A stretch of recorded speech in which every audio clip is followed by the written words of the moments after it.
Bonjour, bienvenue si vous nous rejoignez sur France Info. Il est 15h30 et la rencontre vient de se terminer entre Boris Johnson et Emmanuel Macron à l'Elysée. Discussion ce midi autour du Brexit et prise de parole face caméra avant leur entretien. Nous nous préparons activement à tous les scénarios, a dit notamment Emmanuel Macron. Tous les scénarios, notamment celui d'une sortie sans accord. Le Premier ministre britannique, lui, a affirmé vouloir un accord encouragé, dit-il, par sa rencontre d'hier avec Angela Merkel. Le parquet national financier l'annonce. Il classe sans suite l'enquête contre le bras droit d'Emmanuel Macron, Alexis Kohler, le secrétaire général de l'Elysée, soupçonné de conflit d'intérêts entre ses postes précédents dans la fonction publique et ses liens familiaux avec l'armateur MSC. Une manifestation non déclarée aujourd'hui entre Urugne et Hendaye pour le contre G7 organisé en ce moment. 200 militants écologistes et altermondialistes dans le défilé avant le début du sommet officiel ce week-end à Biarritz.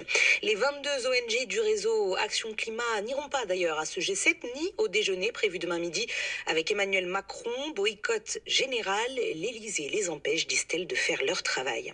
Le G7 pendant lequel la femme de Carlos Ghosn demande au président Macron d'évoquer avec le Premier ministre japonais, je cite, le traitement injuste que subit son mari.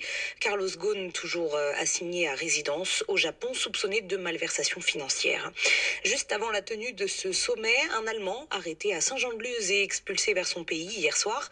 France Info vous le révèle aujourd'hui, un homme interdit de territoire français pour avoir participé à des violences contre la police à Hambourg en 2017. Le bébé de 18 mois blessé dans un accident de voiture lundi soir puis abandonné par ses parents à l'hôpital de Lille est mort. La mère qui conduisait avait bu. Le couple s'était enfui avant d'être retrouvé et arrêté hier. Une information judiciaire ouverte à Versailles pour comprendre ce qui s'est passé mardi à Saint-Germain-en-Laye. Une adolescente de 17 ans a sauté par la fenêtre depuis le deuxième étage d'un immeuble. Elle explique aux policiers qu'elle était séquestrée par 3 jeunes hommes. Ils sont tous les 3 en garde à vue. C'est une information France Info, une affaire de vol de matériel vidéo à Villeurbanne, près de Lyon. Un homme de 55 ans qui se présente de lui-même au commissariat et la police qui découvre chez lui tout un arsenal, des dizaines d'armes, de pistolets, de fusils à pompe, de carabines et des centaines de munitions. Cet homme est en garde à vue. Le tribunal de Rennes rendra sa décision la semaine prochaine dans l'affaire de l'arrêté anti-pesticides pris par le maire de Langouette. Un arrêté qui va dans le sens de l'histoire, a dit l'élu ce matin, acclamé à sa sortie du tribunal par 600 personnes venues le soutenir.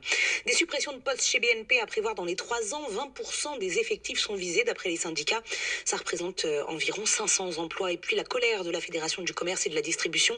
Après l'étude du FC Que Choisir, l'association de consommateurs affirme que la grande distribution fait des marges énormes et injustifiées sur les produits bio. Voilà pour l'essentiel de l'actualité. Bon après-midi avec nous sur France Info.